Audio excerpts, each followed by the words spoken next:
Welcome, everyone, to the Crimson 15 podcast. I'm your host, Crimson Sin, and my co-host, N15 PCA.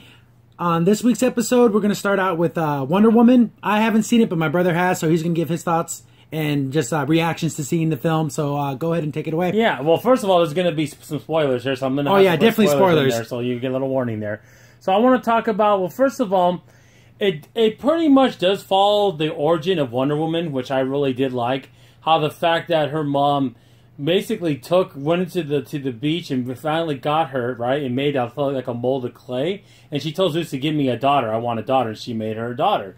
And that was the first girl, quote unquote, in Themyscira, because the island she's on, it's just Amazon women. There are no kids there, because they were fighting with Ares earlier on in the earlier times of the Earth, and then they're fighting him. And like, okay, now we have to kind of like get away. We want to get away from man because we don't want to fight anymore. So then Zeus made this place to protect themselves from Ares in the worlds of the man, the Ills of Man. Basically, that's what Themyscira is, and that's the backdrop to this movie. Basically, the first part. And then when you see it there, you see her. She's growing up, Diana, and she becomes a warrior woman. At first, her mom doesn't want her to be a warrior, and then she says, "You know what? I want to do this. Is my path. This is what I need to do." Because she was made actually as a weapon too to fight Ares. You find that early on, but Diana didn't know that. And then she finds out later, like, oh my gosh, I was made as a weapon to fight Ares, but she didn't know that, and that was part of the mission for what Zeus wanted her to do, but her mom didn't want her to leave. And of course, there's a pilot that goes through, which is kind of funny, because in the original comic, you can't let anyone go through the barrier unless you want to, but in this one, I guess you can just go right through if you happen to be there. Yeah, as long as you find it, just invisible, right? It's invisible, yeah, it's invisible, like, kind of reflective, where you don't see it, so I'm like, oh, that's kind of weird. And it gets this guy he finds is the pilot, basically. That's the pilot from the movie from the original comic. But what's so funny about it though is that this takes place in World War One. Well, the plane in World War II makes more sense. Well, how did this plane get there? Yeah, there's a prop plane. Yeah, it's a World War One plane. Yeah, because I guess in the original one it didn't have like an experimental jet. Yeah, and it was World War II, so it makes sense that you could go a little further away. But I guess somehow this base in Europe was close to Themyscira. I guess we'll just go with it. Close enough for a regular plane to get there. So I'm assuming it must have been Eastern Europe. I'm assuming they didn't say somewhere it had to be. So anyways, he gets there and he ends up, and Diane rescues him, whatever, and she had never seen a man before because she doesn't know a man. And she finds out, well, he's on a mission, basically, because what he is, he's actually a spy for U.S. intelligence, but he's undercover with the German, and he's pretending to be working for Germany, though. And he ends up finding like this chemical weapon that the Germans are going to release, like a really bad mustard gas, but it's like super airborne, where it's like super potent. It can kill anyone like instantly. Like, oh my goodness, it's terrible. So he basically wants to tell the U.S. this, but then the Nazis end up seeing what he did because they found out he sold a book to the formula, and that's why they're chasing him in that plane. That's why he ends up crashing on the island. And then coming in, there's a cool fight scene where all the soldiers, the German soldiers going after him, and then they end up fighting the Amazonian women. So that was a pretty cool little scene there. I mean, choreographic, but you could tell Zack Snyder, even though he just wrote this, a lot of 300, a lot of slow motion, shields and swords, and a lot of I'm pretty sure you could probably take the footage from 300 and overlay it, and it would be pretty similar. Yeah, even though he didn't see the movie, he would be right. Yeah, exactly but that's the scene that's in the trailers where she like blocks an artillery shell, and then like it's the trench, and all that. You can see a lot of that same kind of cinematography. Yeah, definitely. And I'm just telling you the beginning to give you some little prop on it, but also, so eventually they leave, and they go on a boat, and they find their way to England, and that's where she finds out, well, it's not like how it is. And this is the part I was kind of worried about. I was like, oh goodness, are they going to do some of this? So she's a woman outside, fish out of water. They did it for one scene when she's in the place where she's trying to get clothes to fit in. But it wasn't too bad. They kind of got away from that, which I'm kind of glad, because I was worried that was going to be throughout the whole movie. And so she ends up getting the clothes that she needs to fit in, basically. And then it turns out he ends up finding, he goes and he already finds the British people that he's working with in the U.S. And he gives them the information, okay, that's what they're going to do. They tell him, well, we don't want you to attack. Well, what do you want to attack? Because we're going to have the peace accords are coming up. So he's like, well, what am I supposed to do now? I can't, this is what we have to stop these people. With these peace accords, we don't know what's going on. And Diane at the same time told him earlier, well, Ares is affecting all these people. This is why the peace accords are going to go through, and no one believes it. And this one British guy who's one of the top guys said, okay, I'm going to give you the go-ahead. I'm going to give you the money and the funds so you can go over there to stop this thing. Like, oh, at the time you think, oh, what a good guy. But you don't realize later on how that turns out to be. Yeah, and Ares has the ability to just influence people to do aggressive things, to do bad things. Yeah. So he doesn't make them do it. He just makes them more prone to do it. Yes, definitely. So there's like a sphere of influence. Like he can just poison you with just him being around. Yeah, definitely. Yeah, that's how he is, basically. He's just a god of just chaos and destruction, too. So she finally gets there, and she thinks it's this one guy, the one who's been making the weapons, the chemical weapons, and it's not really him.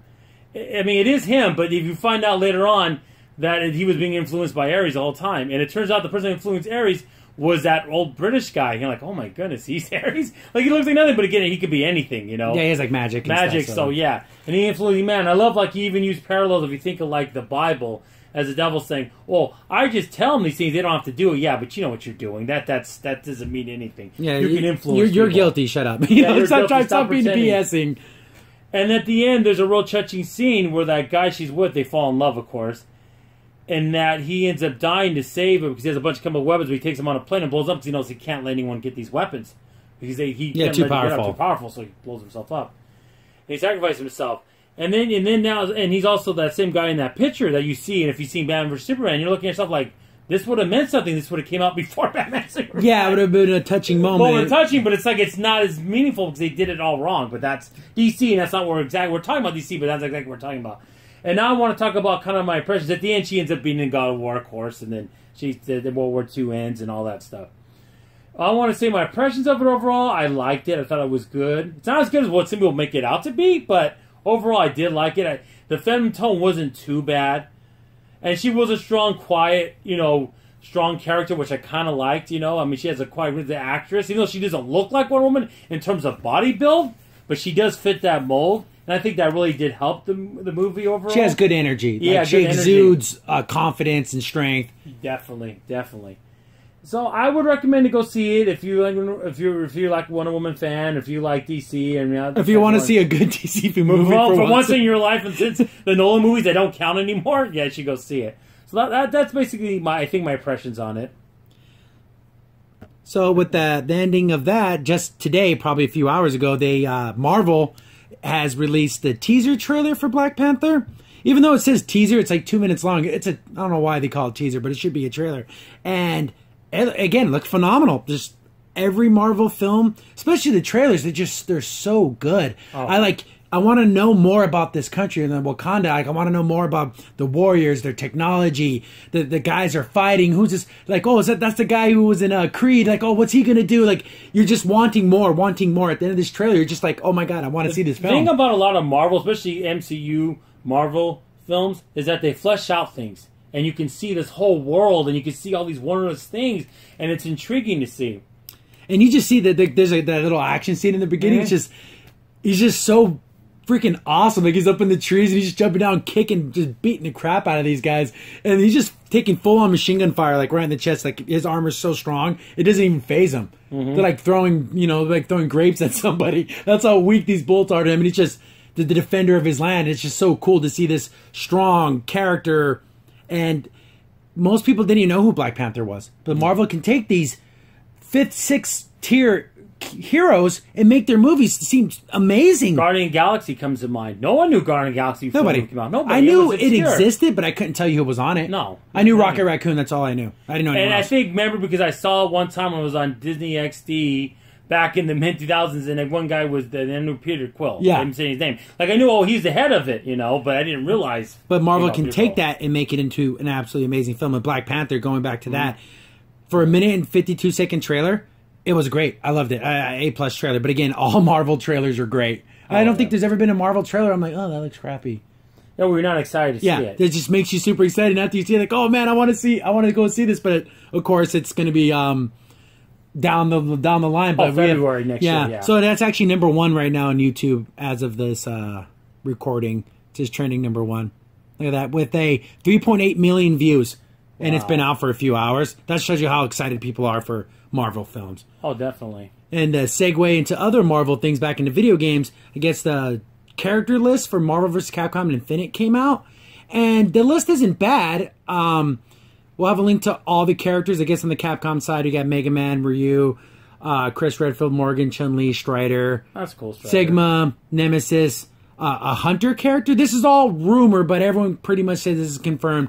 The Hunter character from Monster Hunter. Arthur, Firebrand, Leon Kennedy, Jeddah, Nathan Spencer, Captain Commando, Dante, Frank West, and Ashura. Well, as long as they don't make him a strong Jeddah as they did in the Capcom fighting. Yeah, I like Jeddah. Jeddah was cool. It was a cool Darkstalkers character. Really cool. And then on the Marvel side, we have Iron Man, Captain Marvel, Captain America, Hulk, Thor, Ultron, Hawkeye, Rocket Raccoon. I guess Groot and Rocket are one character. Yeah, that's which is kind of lame. I wish they would have split that up. They're cheaping it there, but Spider-Man, Dr. Octopus, Venom, Songbird, which I think is a strange pick. Miss Marvel, Ant-Man, Thanos, Black Panther, which should be really cool. Doctor Strange, Star-Lord, and Black Widow. And you notice we didn't say any mutants. No, that's a big problem. Wolverine did not make the first cut, which is so disappointing. Cyclops didn't make the first cut. That's the news. The news isn't the list of the characters, it's who they left out. And of course they left out all the mutants. Again, it's like here you think they're making, piecemeal with Fox and the MCU together when it comes on the movie side. You say maybe they'll starting to bleed over in the video games, and no, it hasn't. I mean, and within this leak, or rumored leak, they're talking about some DLC, and then the first DLC pack is a Fantastic Four versus Darkstalkers, and is going to feature 8 characters: Doctor Doom, Silver Surfer, Super Skrull, Felicia, Talbot, and a couple others. Then the most disappointing thing is there's an X-Men vs Street Fighter DLC. Oh, cool! They were going to get our X-Men characters. It's only going to feature 6 characters, and on the Marvel side, you're only getting Wolverine, Cyclops, Deadpool. That's it. Ridiculous. That's it for mutants.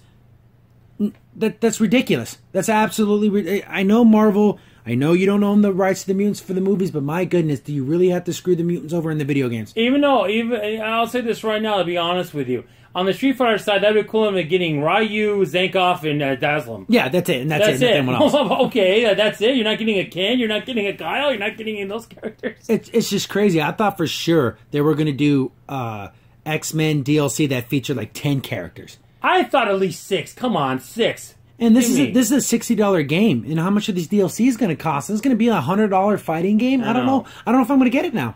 Not right away. I think I'm going to wait until it goes down in price. Yeah, and it starts to like go the down. base game goes down in price, and then I can spend $15 on some extra characters. Yeah, and it's like $30 to buy. I'm not spending $60. There's no flipping way. It's too much. Just disappointing. Yeah, just absolutely disappointing. Sad, actually. And then the next video game news that the Nintendo E3. This is coming from NeoGAF, so they're pretty good on these leaks. Pretty accurate, about 90+%. Yeah. Nintendo E3 press conference is 25 minutes long. I heard there's supposed to be a Treehouse event afterwards. That's supposed to be all DS stuff, but only 25 minutes long. That's pathetic. That's real pathetic. Because unless they're going to just show wall-to-wall games and like have no talking, like no presenters, no nothing, just nothing but games, which I doubt. Yeah. That's not Nintendo. They always like to talk it up and have a little skit and everything. So it's like that's ridiculous, guys. I mean, think of it this way. It's only going to be 25 because it's all pre-recorded. Yeah, there's not going to be any extra stuff in there to be thrown in. No, that's it, guys. That's all we're getting. That's bad, guys. That's really bad. Yeah, 25 minutes long. I mean, in the past, I know Nintendo's had short press conferences, but at least they were close to an hour. At least that. And on the flip side, Microsoft is going to be over 90 minutes long. Yeah. Literally, it's because they said there's going to be so many games. There's so many games that they want to make sure, because people are recording it on TV, to make sure to set it to record over, because they think they're going to end up going over because they want to show so many games. I guarantee it's going to be more like an hour 45. I guarantee it's going to be around there because it's going to be so much to talk about. And it just seems like, if you would ask who cares more about their consumers, about their games, showing new stuff, 25 minutes of, unless they're showing bang-to-bang, nonstop coverage of different video games, but then what are you dedicating? 2 minutes to each game? 1 minute and 5 seconds? Oh, yeah. Yeah, so I don't see it, but we see Nintendo can do no wrong. They can do anything they want. They're selling an empty box in Japan for the Switch. Yeah, for the Switch, and people buy it. So they say they have a box. It's just a box, guys. I could have did that. I could print that out. Here you go. It's a box. So Nintendo can do no wrong. It doesn't matter what they do. They can walk in on stage and pass out, and then everyone will be clapping and saying it's the greatest Nintendo revolution of all time. So it's insane. It's literally insane. I think they just want to see what they can get away with. Let's sell an empty box and have a 25-minute press Can conference. you top this? And that's what it seems like. Yeah, looks like it's time for a switch where we don't cover things very much. I know, exactly. I agree with that. But in kind of really screwed up video game news, CD Projekt Red, the guys who done the Witcher video games, excellent video game series. And we've been hearing about their Cyberpunk 2077. We saw a trailer a couple years ago. It looked pretty cool. The game's completely under wraps. We have no idea what this game's going to be about. But apparently there are some hacker people got a hold of some of the media files, some of the, I guess, pictures, video feeds, stuff like that. And they are ransoming the people at CD Projekt Red, saying either you give us X, Y, and Z money, whatever they're asking for, or we're going to leak these documents to the internet. And that's really screwed up. Like, come on, guys. This is a company that's like really pro-consumer.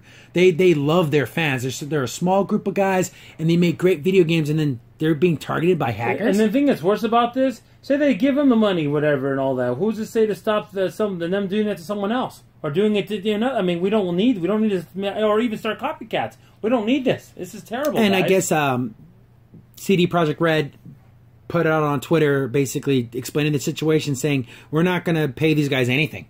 Good. We're going to do nothing that these people say. So if stuff comes out and you see it, just understand that it's old material, that it's not representative of the game, and if it isn't coming from them specifically, from CD Projekt Red, don't really look at it. Don't trust it. They're doing the best by the customer, and these guys are just a bunch of jerks. Yeah, they are. Just terrible people to do something like that to a cool company. I know people say they hate EA, then they Sony, Microsoft, all those corporate dudes.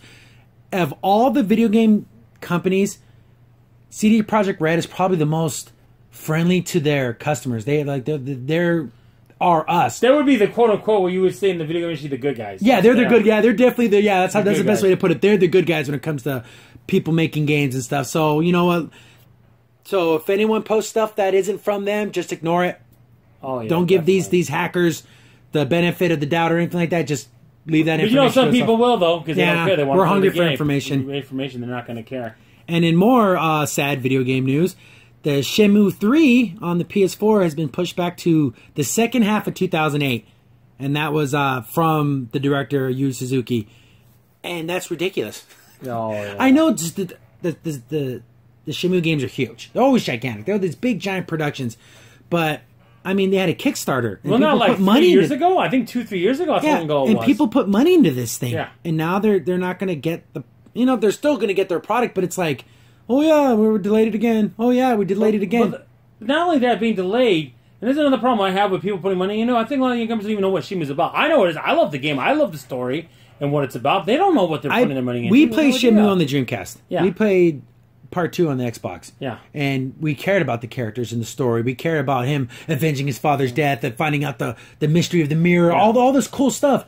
I don't think people are prepared for this type of game. It is a slow game. Yeah, it's story-driven. But it's character and story-driven. Yeah, very much so. Second one did spice up with more fighting, but still being Yeah. it's not action-packed by any If stretch. you don't care about the story, you're gonna have a hard time playing this game. Yeah, because it's also a lot of quick time events and stuff that's kind of dated now. People don't do Yeah, those I in mean, games quick time anymore. events are almost cliche, and like people hate those things Yeah, now. yeah. So it's like, are they gonna bring it back? Because there's always like a scene where like you're running through an alleyway and you gotta dodge boxes or jump over. I love things. that stuff. Yeah, it's it's so cool. silly because you do stuff you couldn't do normally in the game without that quick time event. But and I tell you how much a fan I is. I still have a copy of it in my room right Yeah. now in my closet, so I can maybe put that in post. I'll show you a picture of it right now.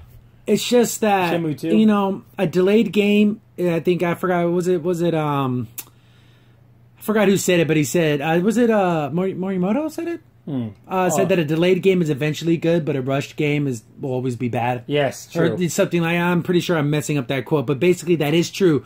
But to the second half of 2018, so it's over a year away. Oh yeah, Over a year definitely. at the minimum, it's over Yeah. a year away. I'm thinking even maybe 2019. That's what I'm thinking. I think it's going to be really pushed back, and that's not fair to the people that put money into it. Did they get anything to put money into, or And was it- just a DRM? Not DRM, but what do they call those? The seed money for Sony. Oh yeah, pretty much. Yeah, yeah, So the seed money for them. the R&D. The R&D. There you go, R&D. I don't know why I said the other one. Stupid. That's something else. Yes, definitely. They put money into it. They get anything for it now? I mean, they're just kind of waiting, saying, "Oh well, thanks for giving us your money," and then getting anything out It of just seems a little weird that the whole Kickstarter for this game. The game's so huge. I mean, Sony, just front the dang bill. Don't take, oh, we need your extra money. Sony, come on. You're not an indie developer. You got money. That's what I'm saying. That's it. Why didn't they? They did that. What we just talked about just about a minute ago about that. Like, yeah, are you kidding me? But they want to do it because they think it's okay to do it because we're Sony and we can get away with it like we said Nintendo. I don't think, yeah. It's not as bad, but it's still there, though. It's weird. I don't like any Kickstarters at all. Just because it just seems so weird, especially coming from a major production company. I don't like, if it's someone's doing like their little project and you can tell they're just a guy in his house and he has an idea, he just needs money.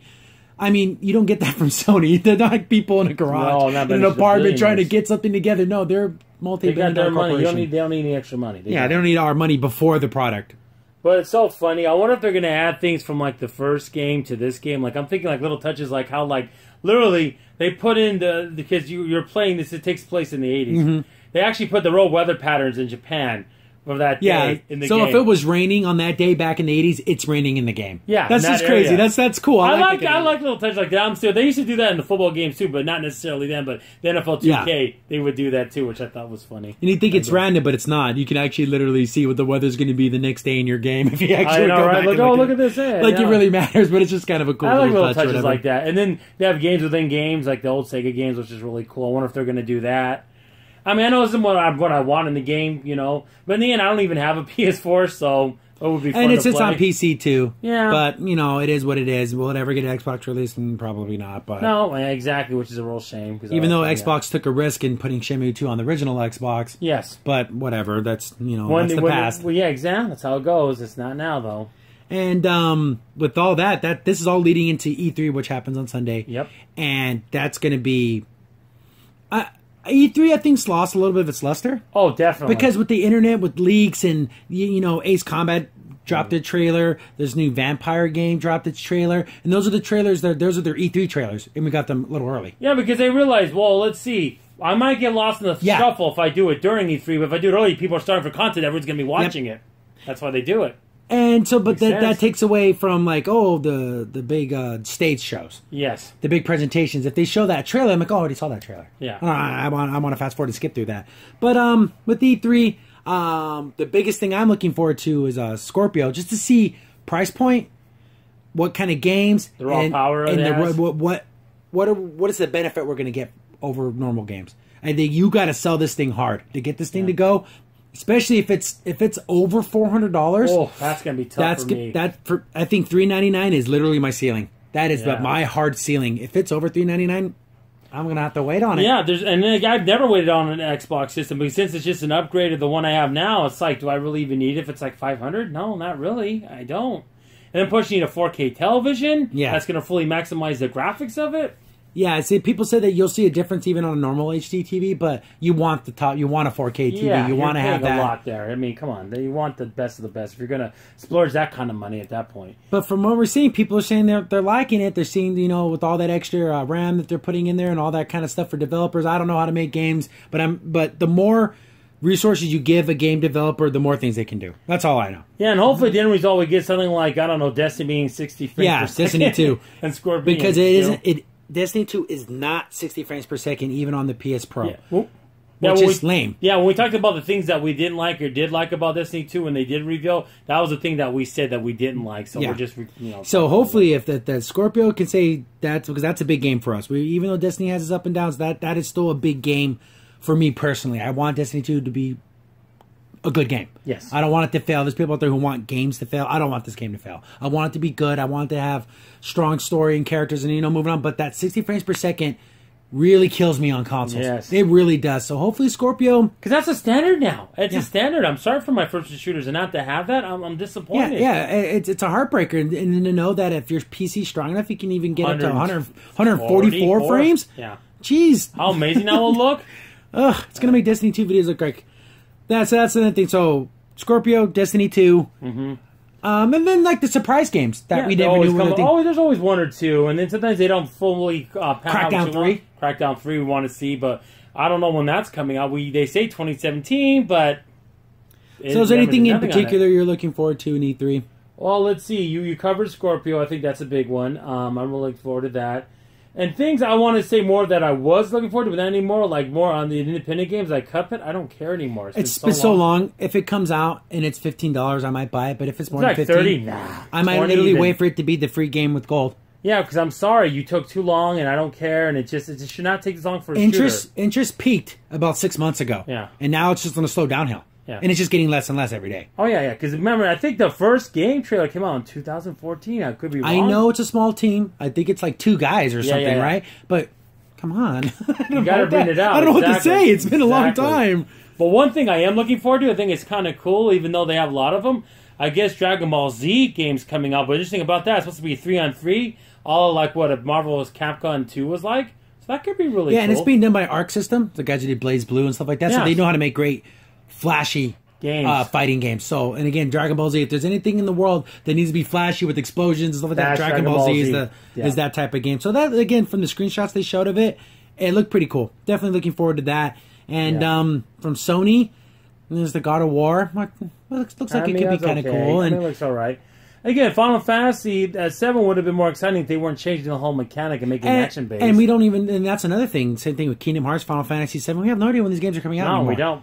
Again, those got pushed back, I think, and it's just like, and it's episodic, and I don't know. And how much is it per episode? If they want, like, I'm guessing $15 per episode. It better be. It can't be no 30 or 40. Unless these episodes are huge, but we don't know. We have no idea. Exactly. Sony announces these things, and then they go to bed, and then it's like a sleeping giant. But I could see getting it, and you're playing it on your PS4, and you're like, oh, yeah, I want to play the original. I want that format. I want the turn-based, if you're a fan of it. Yeah, and it's like an action game, and then, I don't know. So I'm more willing to be surprised for E3. I'm not really following any particular game. No. And then from Nintendo... I mean, 25 minutes, you're really limiting. I mean, maybe talk about ARMS more. I don't know... how that they say it's okay. I know it already came out, but are you going to show any DLC on that? If people are hyping it like it's the greatest game ever, it's okay. I mean, I see Virtual On. I'm sorry, I haven't played it personally. Custom Robo was another game that's a third person, and I think it looked way better. I don't know. It's for Nintendo. I don't know what I want to see. I would love to see a new Metroid. A new Mario? An actual core Metro game. More on the Mario. The new stuff on the Mario game, which Mario games are always amazing and always great. But Zelda, we got a big Zelda game. We're not going to see another Zelda game for years and years and years. No, we're not. And that's sad. Except for maybe little side games. Yeah, exactly. And guess what, Nintendo fans? We're not going to see friggin', Overwatch ever on the Switch. Yeah, there's stuff like that. These AAA titles coming to the Switch. It's not going to happen, guys. It's just not going to happen because they can't even, if you can't even run Overwatch, and that's not this physically demanding game. No, it's not. They can't even run that on the Switch, so you're never going to... So, guys... It's just not going to happen. No, exactly. Unless they get, like they did for the Wii U, there's a Wii U version of the game. So there'll be a Switch version of the game that just will have to be lower res, will have to have fewer content for characters and stages and stuff like that, and just that's what Nintendo's going to be. Yeah, definitely, and I just not really looking forward to them, So it's just I don't know. Well, and we'll definitely do a E3 reaction after the fact. After the fact, and depending on how much content there is, we may or may not split them up between the different companies. But if there's just enough to do in one video, we'll just throw it all in one video. Yeah, we'll try to do it in one video, definitely. So that's going to wrap up this week's episode. Thanks for watching. I was your host, Crimson Sin. I'm N15 PCA. Thanks for watching, guys. See you later. See you later. Bye.